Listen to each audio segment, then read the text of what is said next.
తెలంగాణ కాంగ్రెస్ లో మంత్రివర్గ విస్తరణ ముసలం పుట్టిస్తోంది. ప్రభుత్వం ఏర్పడి 15 నెలలవుతున్నా మంత్రివర్గాన్ని విస్తరించకపోవడంపై ఎమ్మెల్యేలు, ముఖ్యంగా ఆశావాహులు నిరసన బాట ఎంచుకుంటున్నారు. తమకు మంత్రి పదవుల ఆశ చూపి మోసం చేస్తున్నారని పార్టీ హైకమాండ్ పై మండిపడుతున్నారు.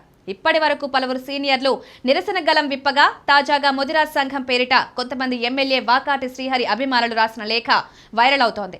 దీంతో కాంగ్రెస్ లో మంత్రివర్గ విస్తరణ అంశం చినికి గాడివానలా మారుతోందా అనే అనుమానాలు వ్యక్తమవుతున్నాయి. ఈ నెల తొలి వారంలోనే రాష్ట్ర మంత్రివర్గాన్ని విస్తరిస్తామని కాంగ్రెస్ హైకమాండ్ లీకులిచ్చింది. ఇప్పటికే ఈ విషయంపై అనేక సార్లు చర్చించిన కాంగ్రెస్ పార్టీ కాబోయే మంత్రుల ఎంపికపై ఓ నిర్ణయానికి రాలేకపోతోంది. దీంతో విడతల వారీగా వాయిదాలు వేస్తూనే వస్తోంది. చివరి ముహూర్తం అంటూ చెప్పిన ఈ నెల తొలివారం కూడా వాయిదాతో ముగిసిపోయింది. ఈ పరిస్థితుల్లో తాము జీవితంలో మంత్రులు కాలేమా అంటూ ఆశావాహులు నిరసన వ్యక్తం చేస్తున్నారు.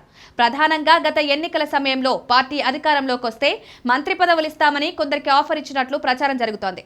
ఇలా కాంగ్రెస్ హామీ ఇచ్చిన వారిలో ఎమ్మెల్యేలు కోమటిరెడ్డి రాజగోపాల్ రెడ్డి, ప్రేమ్ సాగర్ రావు, గడ్డం వివేక్, మల్రెడ్డి రంగారెడ్డి పేర్లు వినిపిస్తున్నాయి.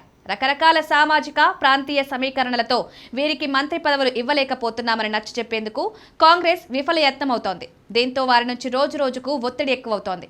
తమకు మంత్రి పదవులు ఇవ్వకపోతే తడాఖా చూపుతామంటూ ఎమ్మెల్యే మల్రెడ్డి, రాజగోపాల్ రెడ్డి తదితరులు బహిరంగంగా వార్నింగ్లు ఇస్తున్నారు. ఇక రాష్ట్రంలోని ప్రధాన సామాజిక వర్గమైన ముదిరాజులకు మంత్రివర్గంలో అవకాశం ఇస్తామని సీఎం బహిరంగంగా ప్రకటించారు.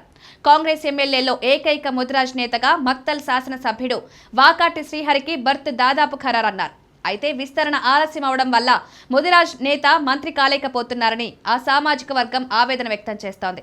తాజాగా వాకాటిని మంత్రిని చేయాలని డిమాండ్ చేస్తూ సీఎం రేవంత్ రెడ్డిని దూషిస్తూ ముదిరాజ్ సామాజిక వర్గం నుంచి కొందరు వ్యక్తులు రాసిన లేఖ ఆన్లైన్లో వైరల్ అవుతోంది. ఎమ్మెల్యే టికెట్ కోసం 10 కోట్ల రూపాయలు, మంత్రి పదవి కోసం 100 కోట్ల రూపాయలు ఖర్చు పెట్టామని ఆ లేఖలో పేర్కొనడం సంచలనంగా మారింది.